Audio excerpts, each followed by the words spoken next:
Nirankar Swaroop Kaleshwar महायोगीश्वरा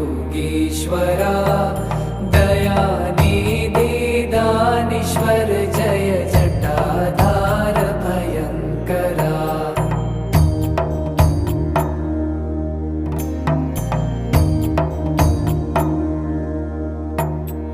Shoolpani त्रिशूलधारी औगडी Baghambari Jai Mahesh Trilochana